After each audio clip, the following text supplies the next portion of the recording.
We have one more speaker in the Women in Finance section before we get to our next and last topic. I'm super excited to bring and share to you Laura Lee Kenny. She is a passionate money mindset mentor who is highly motivated to empower female entrepreneurs to step into their power and take control of their life and finances if they've ever struggled their whole life with money or debt. Her goal is to guide women on how to succeed and realize that now is the time to transform their life, not in another 5 years. She is a 3-time international best-selling author with Thrive and Prosper and empowered women in business, as well as becoming an unstoppable woman in finance. Welcome, Laura Lee. Wow, thank you for that great introduction. I'd like to start off by thanking Hannah and Adriana for putting this summit together. The great mother-daughter duo, dynamic duo with She Rises. Now, what Adriana just talked about, I feel it's so important that I'm going to talk about it again. I am a passionate money mindset mentor who is highly motivated to empower female entrepreneurs to step into their power and take control of their finances and their life, even if they struggle their whole life in debt. Many successful women struggle to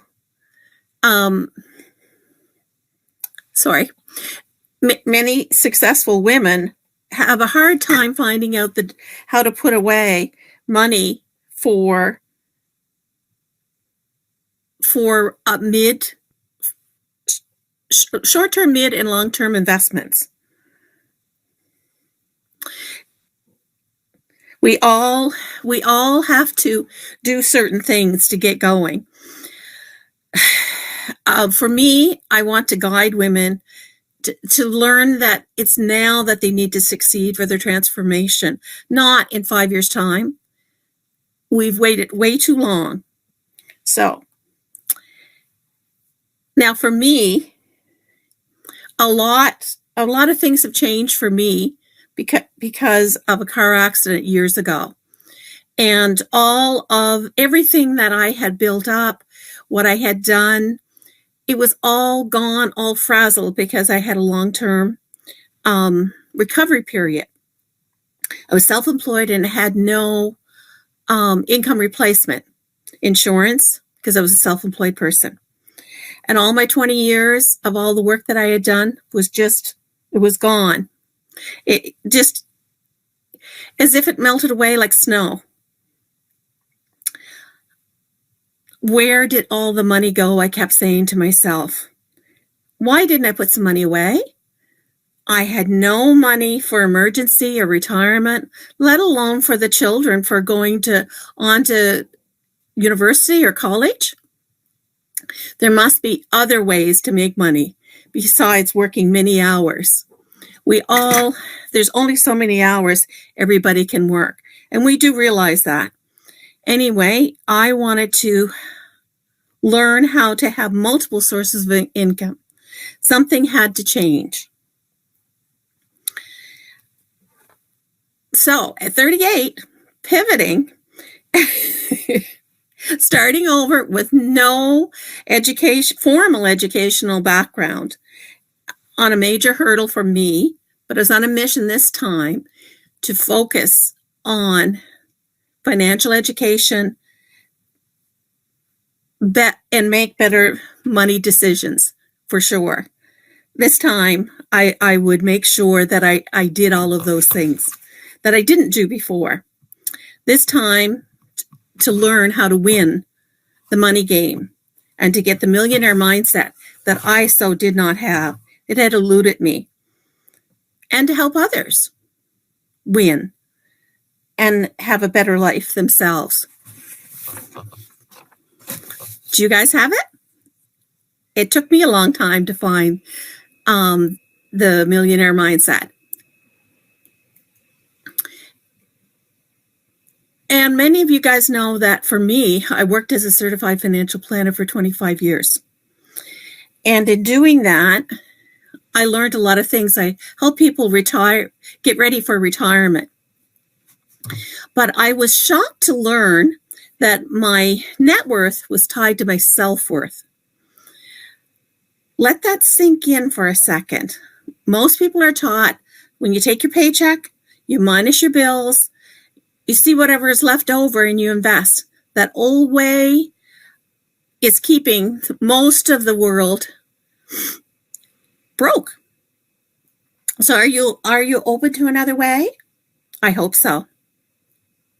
How many follow a spending plan like this? Each step is a percentage of your income. First, pay yourself. You probably all know that. Next one is donate to charity. It could be church, could be an organization, could be family. Your next one is to plan for fun money. I never ever did that. It could be a small amount, doesn't matter. The next one was debt repayment. If there is any outstanding debt, and we know that most of the time there are. You put money away for big purchases or down payment for things that you know you want to do in the future. Now think about that for a few minutes. Taking care of yourself first is our number one rule. Isn't it? When you're able to help someone else, you feel better. You feel good. We feel more wealthy because we're able to help one another. But life is too short. Take care of yourself too, but don't get overindulged. And so many people say, oh, I want everything. I'll just pay for it later. And they're not really paying attention to their investments at all. Now, I would like to tell you my 5 rules, keys to unlocking the doors to abundance. The first one for me is learning how to love yourself. This comes from a girl that didn't know how to accept a compliment, let alone take care of myself. So that, just like the story says, put your mask on yourself first so you're able to look after other people. Learn how to get your mind in alignment in order to receive abundance in all areas of your life. The next one is watch your words. I did not realize that I said certain words. The universe doesn't have a sense of humor. When it goes no, not, never, shoulda, coulda, woulda, now that's all it hears. You need to learn how to write your goals much better. Now, we also have learning the laws of the universe. You won't go to jail if you break these rules, but just like a monopoly, you won't pass go and you won't collect $200. Did you know that there's man-made laws and spiritual laws? Do you want to learn how to attract more abundance into your life? Okay, I hope you do. And also, did you know that your success is absolutely guaranteed? I have these few little things around my office to help me, remind me if things aren't working out for me. We need to do that because sometimes life gets going on. Then Bob Proctor talked about this all the time. You have to know 2 things, where you are and where you want to go. You do not have to know how to get there, which is so interesting because we're always trying to figure things out. You just have to be open to opportunities and be ready to take advantage of those opportunities. These are some of the pearls of wisdom that I have learned over the years. Now, I also want to tell you about a couple of other things. One of them, I was so surprised to hear this. Now, you can't see me right now, but I want you to stand with your feet shoulder width apart. Put your hands on your hip. And it's considered a power pose, if you want to. And you start breathing in slowly. And you do this for 2 minutes. And it's really interesting. There's stats that your testosterone goes up 20%. There's more confidence in there. The stress level, your stress hormone, your cortisol, will decrease by 25%. And that helps for the tummy area. We all know about that. And the risk tolerance will increase by 33% because, again, you're more confident. So I think I'm going to do this several times a day. I often know that they'll tell people to do that if they're going to go on stage or something, but it helps no matter what you're about to do. Now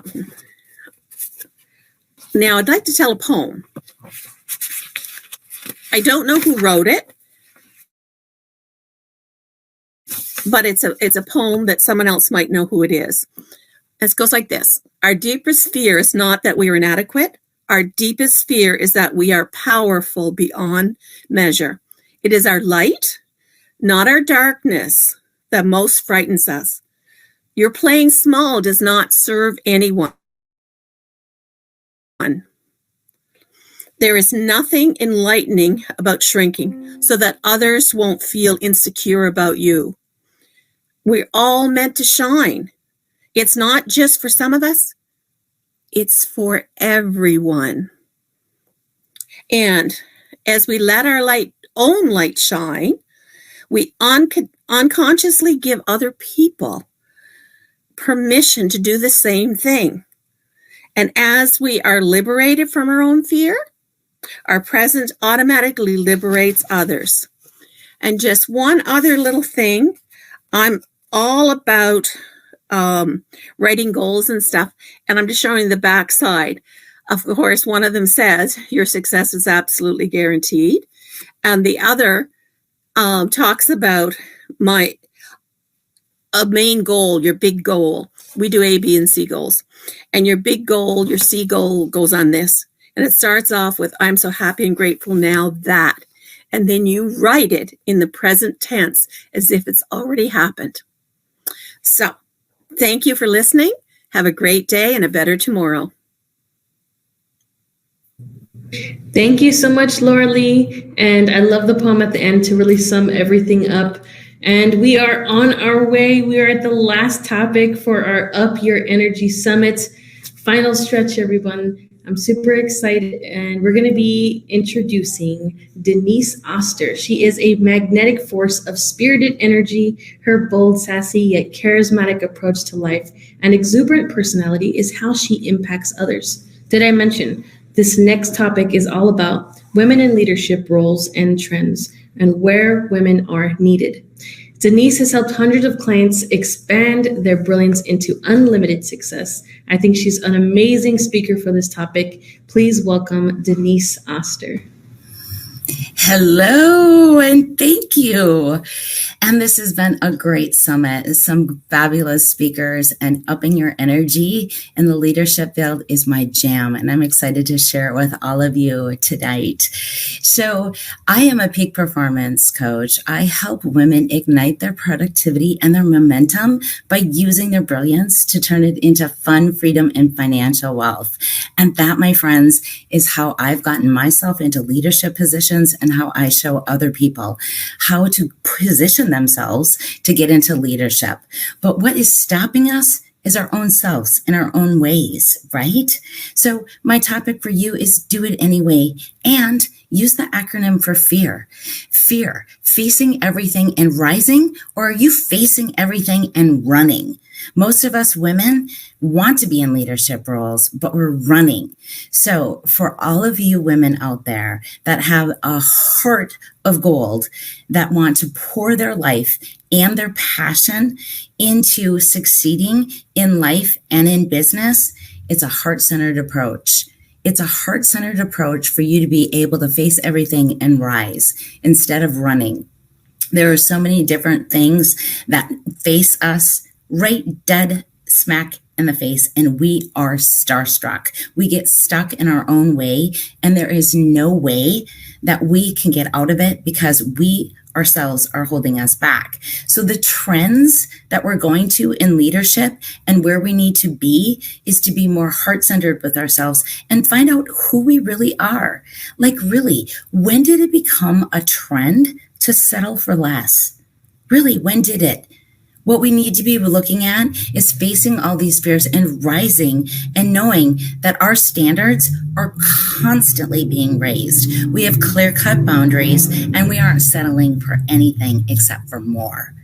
And so I use the acronym of FEAR, face everything and rise, to give you 4 distinct examples and ways of trends that we are moving towards in leadership and to get you exactly where you want. There's no greater joy in my life than to see every single woman succeed in life and in business. And that all starts with all the topics that we've been talking about in this wonderful summit, especially collaboration. It's the key to our currency and our life and to our future.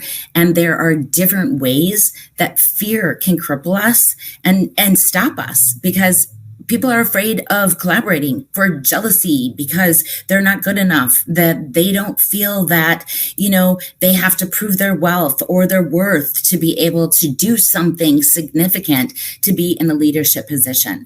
But I'm here to tell you, those are enchanted beliefs that are getting in your way and stopping you from being the magnificent woman that you are meant to be and designed to help others grow and succeed in life. It's my passion that my energy is just on fire when I get to help women and I see them just move mountains in their job, in their life, in their career. And it all starts with the heart, getting heart-centered. I help people do the heart work, not the hard work. And the first thing you need to do in the acronym of FEAR is face your fears. What are you afraid of? Get real with yourself. Get real centered. If you have to sit with yourself and be quiet for a while to hear that inner voice and say, what is it that I'm really afraid of? What is it that's really getting in my way? 9 times out of 10, you're going to find it's your own self. It's your own fear of maybe not feeling good enough, having to prove yourself, your worth. I know. This just didn't happen overnight that I became in a leadership position. It was not like all of a sudden, it's my default. It was by design. It was by pure intention. And the only way I could do that was to get real with my own self, to get out of my own way. The only way that I could get unstuck is to get really heart-centered and vulnerable about what it is that I wanted, where I was going, and find out who the hell I really was. Who the heck I really was. What I thought I was is not exactly who I became, because I did the work. I did the internal work to find out what was holding me back. And it was me. And that leads us to our second one. For E is everything. Everything begins and starts with us. Everything. If there's something that isn't working in your life, we need to evaluate what it is that we're doing. And we need to look at the results that we're getting or the outcome that's happening. And if it's not working, we have to go within. We have to do the hard work and get real with ourselves, because it began with us and it ends with us and it starts with us. Everything in your life. So it might be family, it might be business, it might be personal relationships. It doesn't matter what it is. Everything begins and starts with us. And that takes us to the word A for and. In the word fear.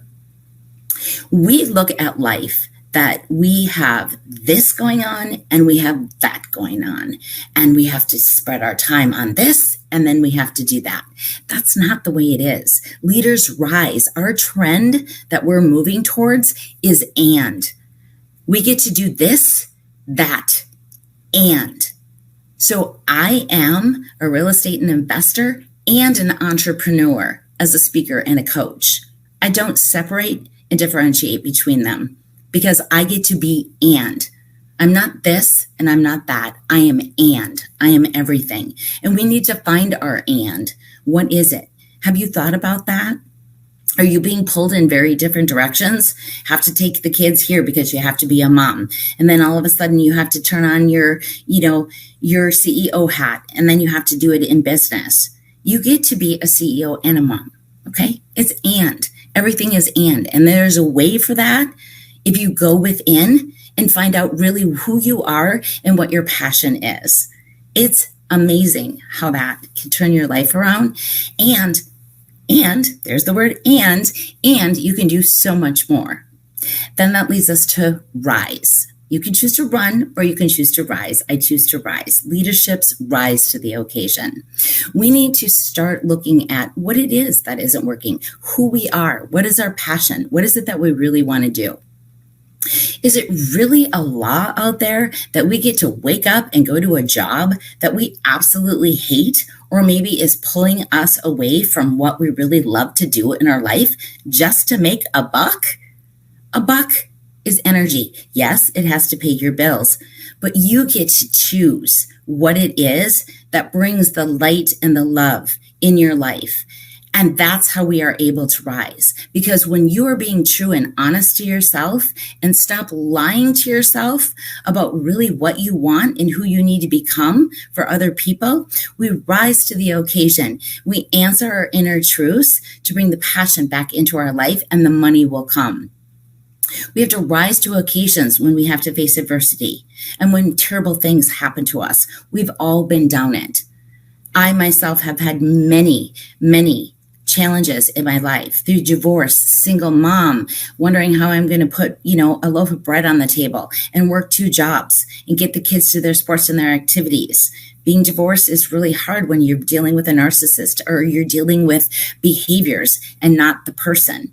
So there's different things that might be challenging us, but we get to rise to the occasion and choose what we want to do to it. See, leaders don't see things as problems. We aren't problem solvers. We are solution creators.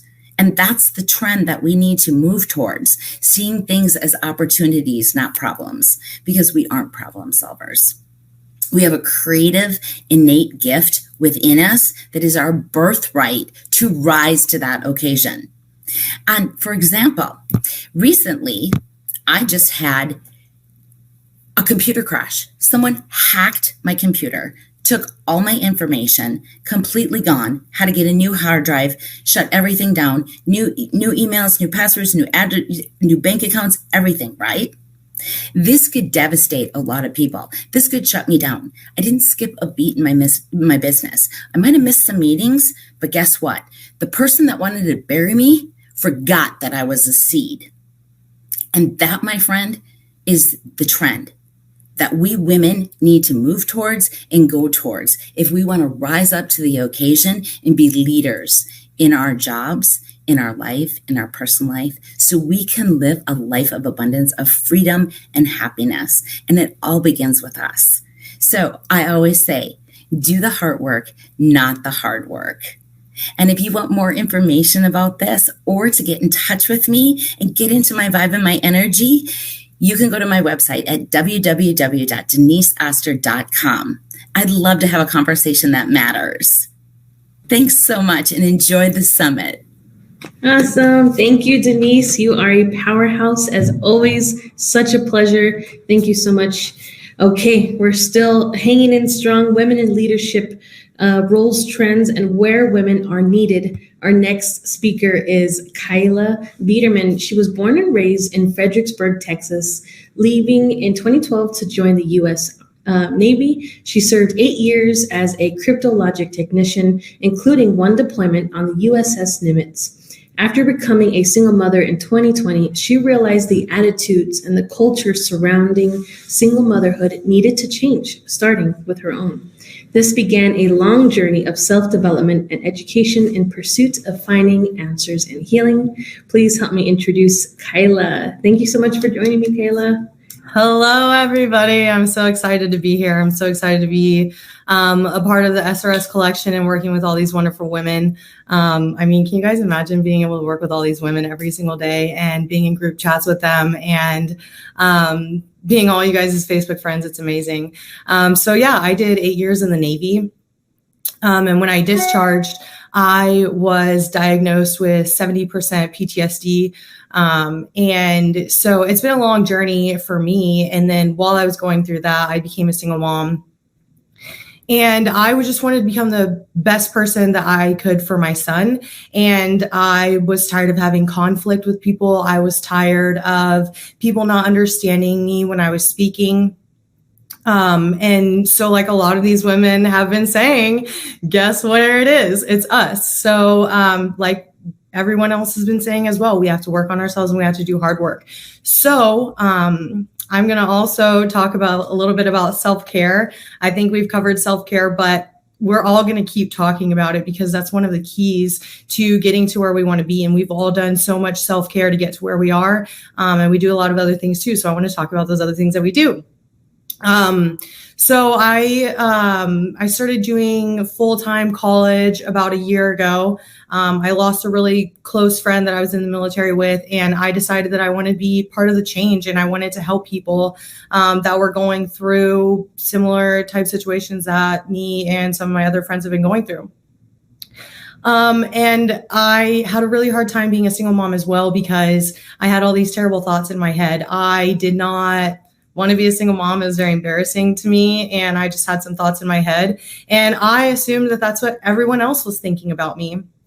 And so I had to, again, come to the conclusion that those are my thoughts. Those are not other people's thoughts. And after I had my son, I had so much support. So anyways, I want to talk about boundaries. A lot of us have been talking about boundaries as well. And I'm going to talk about specific boundaries that I think that we should all be, I guess, looking into.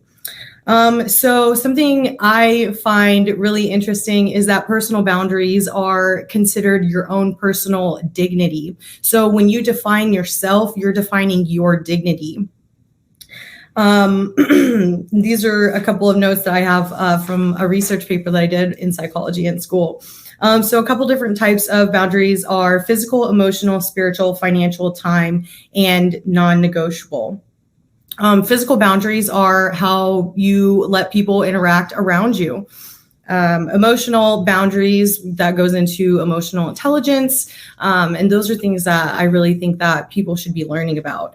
A lot of these things, when people don't have their boundaries intact, it's because of learning from childhood. So we learn from watching other people. We're socially, I can't even think of the word right now. So we're social learners, and we watch other people. We watch our parents. We watch other adults that are in our lives. So when we don't have proper boundaries set, it's because we did not, we probably were not shown proper boundaries. And then we don't know that we don't have proper boundaries. So a lot of people are growing up into life and they're having a lot of conflict in their life, and they're having, they're not feeling good. They have mental health issues, and it's because they're not aligned somewhere in their boundaries.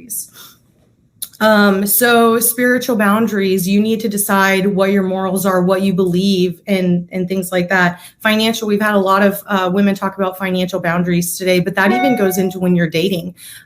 When you're dating or starting to get more serious with somebody, or when you're married to somebody, how are you going to be sharing your money? These are things that you need to be deciding in advance. That way, when you do come into a situation where somebody's trying to use you, you're not going to get used, because you have your boundaries in place, and there's a reason that you have these boundaries in place. And then time boundaries. A lot of us have been talking about taking time for ourselves and self-care. That's where time boundaries come in as well. So we need to make sure that we're blocking off time for ourselves. We need to make sure that we're blocking off time for our business. We need to make sure that we're blocking off time for our family and getting everything that we need taken care of. So scheduling was a big thing for me too before I had a kid, because my big thing was taking naps, and then that's just something you don't get to do anymore, and you get to add a lot more things into your schedule besides just a nap. So that was hard for me. Okay, so we talked about how you pretty much learn your boundaries from your surroundings as a child. But I want to talk about some outcomes specifically of not having correct boundaries in place. And this could be one, or it could be all of them. Most likely, if you have one boundary out of place, it's going to bleed through into your other boundaries, and it's going to start creating more chaos in all the other parts of your life. So a couple